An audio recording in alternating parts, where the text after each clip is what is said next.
Apa dampak jika generasi muda tidak memahami sejarah perjuangan bangsa dan para pahlawannya?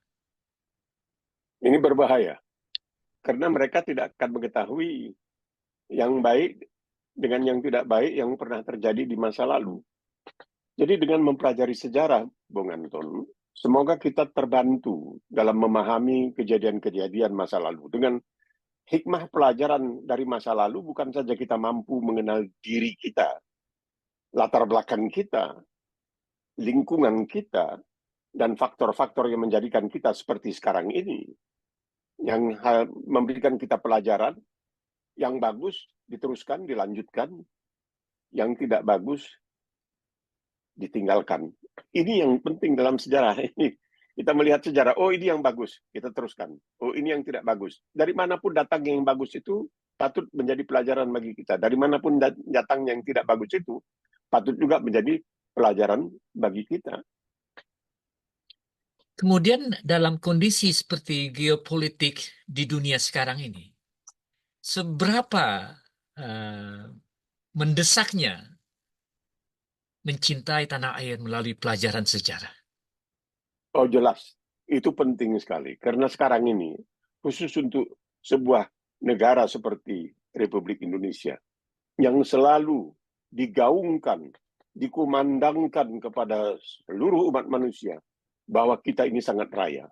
Ingat, almarhum Bung Karno pernah memberi contoh yang menarik sekali tentang kekayaan Indonesia. Dilempar tongkat bisa tumbuh katanya. Nah, itu sesuatu yang sangat luar biasa.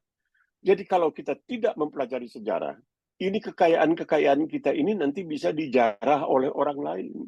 Jadi akan merugikan bukan saja kita sekarang ini, tetapi anak cucu kita di masa mendatang. Itulah pentingnya untuk mempelajari sejarah, untuk mengetahui, ya, baiklah, pernah kita mengetahui Bung Karno itu ditawari oleh sebuah perusahaan mobil di Amerika. Katanya kami akan membangun apa yang sekarang disebutkan sebagai infrastruktur prasarana, ya, seperti Kalimantan dan lain sebagainya. Tetapi Indonesia harus setiap kali membeli mobil, membeli dari kami. Bung Karno mengatakan tidak boleh. Kenapa? Karena itu tergantung kepada satu orang monopoli yang akan merugikan kita. Nah, ini mempelajari sejarah. Beliau mengatakan tidak bisa. Kita akan tergantung hanya pada satu sumber dan ini berbahaya. Ingat, kita ini negara yang betul-betul alamnya alhamdulillah diberikan oleh Allah Subhanahu wa taala kekayaan yang sangat luar biasa.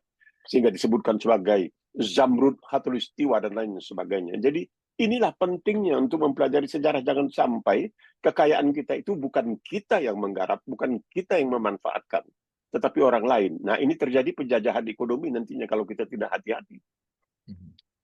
Jadi kalau tidak salah grup musik Kus Plus ya yang pernah dipreteli atau eh, tidak diperbolehkan oleh Bung Karno waktu itu ya. Apa dia Nggak bilang ngik-ngok. lempar lempar lempar tumbuh persisnya seperti itu ya. Gimana?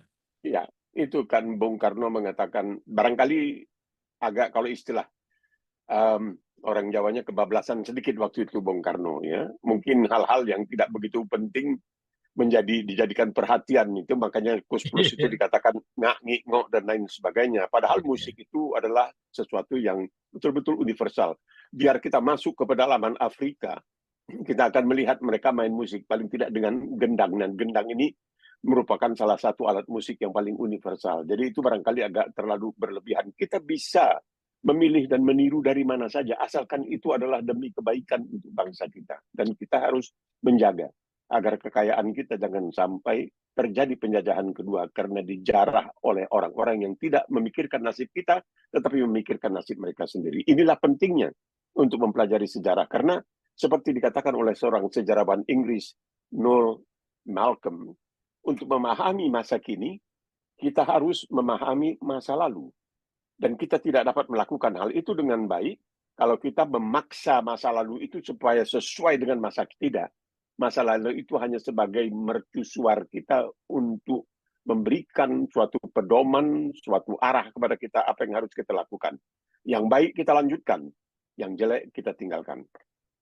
Jadi betul ya, tanpa adanya masa lalu sejarah, tidak ada masa sekarang. Kalau tidak ada masa sekarang, tidak ada masa depan. Betul ya.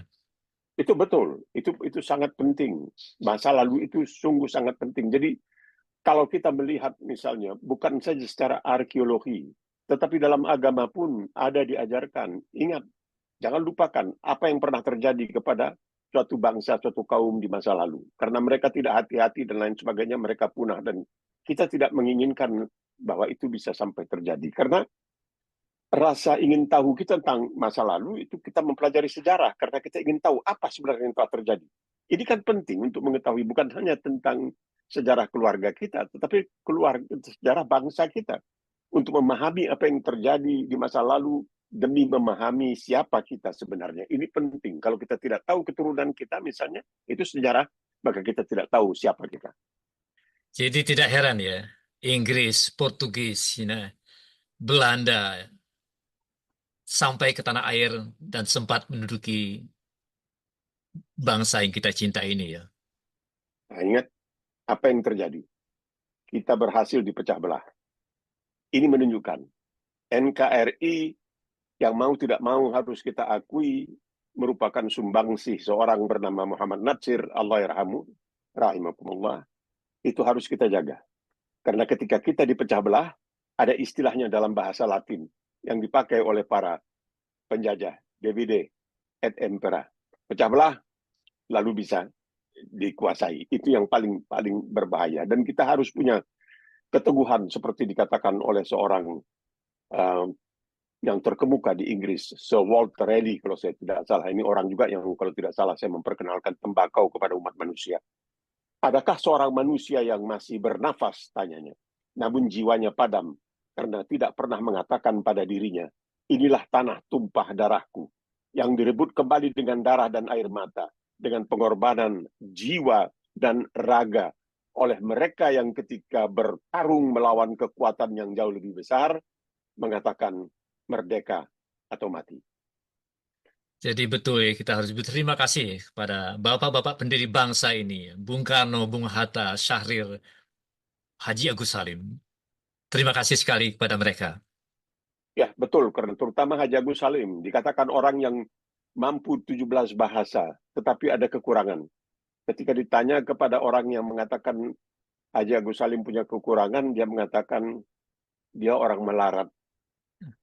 Jadi di sini kita teringat lagi bahwa seorang pahlawan itu, ini juga dikatakan kalau tidak salah oleh Mahatma Gandhi dari India, seorang pahlawan itu bukan hanya karena persenjataan yang mampu digunakannya, tetapi bahwa dia mampu menginspirasi kita dan dia mampu untuk memberikan contoh kepada kita. Nah, kita mengingat waktu Gandhi sampai di India dan dia akan berhadapan dengan Raja Inggris waktu itu, pembantu Gandhi mengatakan, aduh janganlah pakai hanya 2 helai kain begitu saja. Gandhi mengatakan, kau lihat raja itu pakaiannya cukup untuk 3 orang, jadi nggak perlu dipakai pakaian lagi. Ya, Ya. Terima kasih Pak Noim. sama-sama.